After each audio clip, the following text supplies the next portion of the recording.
Hey there, welcome to Prog Monster. My name is Murph and I am the host of this show. A show dedicated to progressive rock, hard rock, heavy metal, and other forms of rock music. So we're doing our series, Rock Greats who thrilled us but have since passed on. Today is episode 40 from the year 2003, featuring a couple of people who are fairly well known. Today I chose Maurice Gibb of the Gibb Brothers Gibb and Noel Redding of The Experience. So anyways, and then of course we'll do the honorable mentions after. We will start with Maurice Gibb for the reason that we always do. Those who passed first get to go first. I guess that's the way we're going to view it. Okay, so the vitals. I wonder where I put them. Don't know where I put my glasses. Oh, here they are. Sorry. We'll definitely need those. Okay, so here we go. Yep, there we go. So Maurice Gibb was one of the Brothers Gibb, the Bee Gees. Yeah. Anyways, he was born December the 22nd, 1949, 35 minutes after fraternal twin brother Robin, in Douglas, on the Isle of Man. Okay, he died. Fix this just a tiny bit there. It's a little bit too low, I think. He died January the 12th, 2003, at the age of 55 in Miami Beach, Florida. Okay, the music he played, of course, was rock, pop, and disco. His instruments, he was very prolific instrument player. Other than his vocals, he also played bass, guitar, and keyboards, and apparently played drums on at least one track on the Bee Gees' first album, I believe it was. The years active, 1955 through to his death in 2002, actually. Yeah, 2002. So, because he died in January, he wasn't active in 2003. He has three brothers: Barry, Robin, his fraternal twin, and Andy Gibb, his youngest brother. He also has a sister too, but I didn't write her name down. And apparently his nephew is Steve Gibb. Okay, so Robin Gibb, of course, we already said, was his fraternal twin. His first ever singing was him and a group of guys had formed a band called Rattlesnake. Basically, they were primarily a vocal band, a skittle band, if you prefer.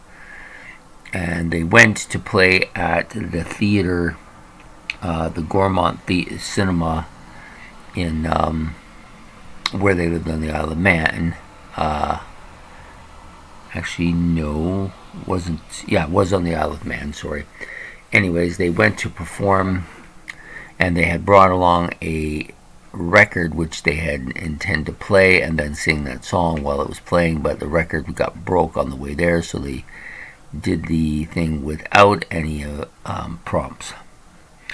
Okay, the members of Rattlesnake, of course, were him, his brother, and Barry Gibb, Robin Gibb, and Maurice Gibb, and then Paul Frost and Kenny Horrocks were the other two. They were neighbors, friends of the group.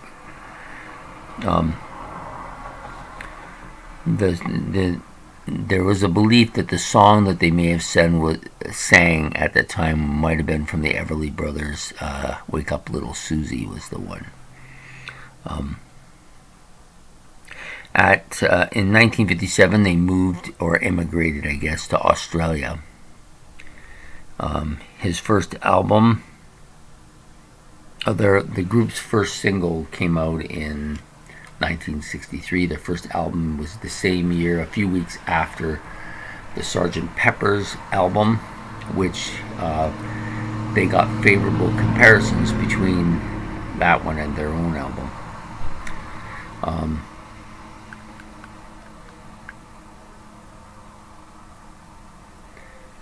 The band broke up in 1969 after Robin Gibb went solo, but then reunited in August of '70. So they were broke up maybe about a year before they got back together. Of course, they were one of the front-running bands for disco, releasing all kinds of major hits in the '70s, including the smash hit Saturday Night Fever for the then movie Saturday Night Fever, which was a blockbuster as well. By that time, Maurice Gibb was singing a lot with the band. Originally, he wasn't. He was primarily a musician playing all those different instruments, primarily a bass player, though. So anyways, and then of course he died. His death was a little odd. He had twisted intestines. He had twisted intestines, and this led to a heart attack. And then there was some kind of controversy over why were they performing surgery on him if he just had a heart attack. So I'm not really sure. It's kind of a bit muddled, the explanation, so I'm not really sure about it, so I won't get into it. That's what happened.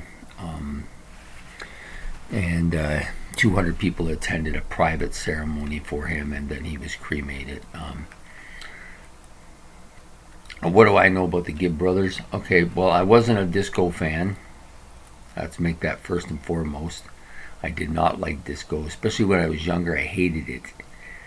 Everything to do with it, I hate it. I've since mellowed on that quite a bit. Some of the stuff wasn't too bad, and the Bee Gees stuff was not too bad at all. Some of their early stuff from the 60s and early 60s and late 60s and 70s was pretty good stuff. When they started the falsetto, it became the disco era, But they had some monster hits, And so... And I think Maurice was I think in the end he was more or less the leader of the band, even though Barry was the older brother and Robin had gone solo first. I think in the end he was probably more of the leader of the band. So anyways, there you have Maurice Gibb of the Bee Gees passing. Rock and roll great. Okay, the second guy, Noel Redding. Know a little bit more about him and like the music he played on a little bit better. Actually does do a fine job on that She's So Fine. I have that song. I like that quite a bit. Anyways, Noel Redding was born December 25th, 1945 in Folkestone, Kent in England. He died May the 11th, 2003 at the age of 57. And I'm going to get this wrong, but I shouldn't. Clonakilty, County Cork in Ireland. County Cork is where my family was born. You think I would know that one. Music, of course, was rock.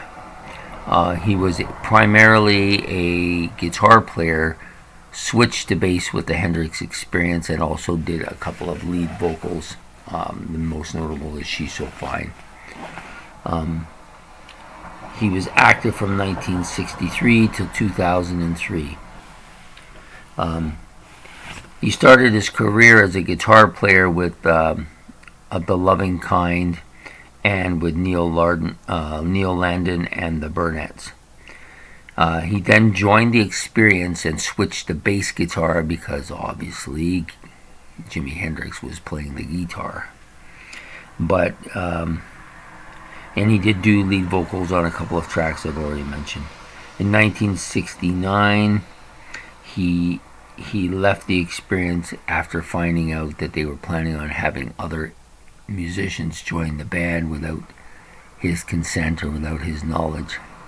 Yeah, so I kind of peeved him off. So he left the band and went on to form another band called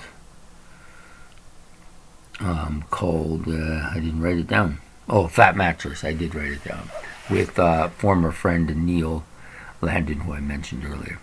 The Experience tried to get him to come back because he was having a hard time finding musicians. However, it didn't. He was planning to come back, but it really didn't fly over, and they ended up with a different bass player, and he just went on his merry way. He toured with the Experience with Fat Mattress at the same time. The Fat Mattress was the backup band, so he played the entire set with Fat Mattress and then the entire set with Jimi Hendrix. So sometimes performing 2 sets a night. Pretty impressive, I think. He went to the U.S. and formed a band called The Road. And then he came back and moved to Ireland and formed the Noel Redding Band with Eric Bell of Thin Lizzy. Now, also, this band, even though it was named after him, he pretty much shared the writing with everybody on the band and the vocals as well. He only did about half, and the other guy did the other half.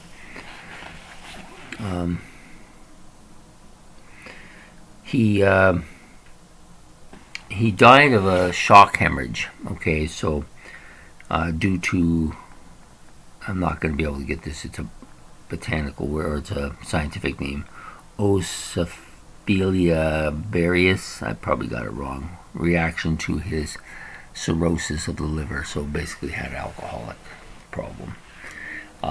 I think if I understand this correct, they didn't find his mother had died, and they didn't find his body for almost 3 weeks. He was in his house by himself for 3 weeks. That's alcoholism at its best, isn't it? But I don't know that is actually what happened. Maybe I misread what I'm reading, as is often the case.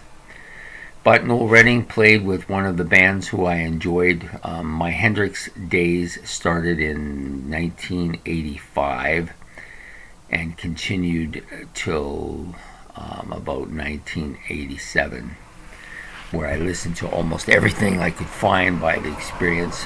Had a couple of live albums I really liked quite a bit. He's quite a good guitar player and quite a good bass player, and he's a pretty decent vocalist too. So, and of course, the Experience put out a lot of really, really solid songs.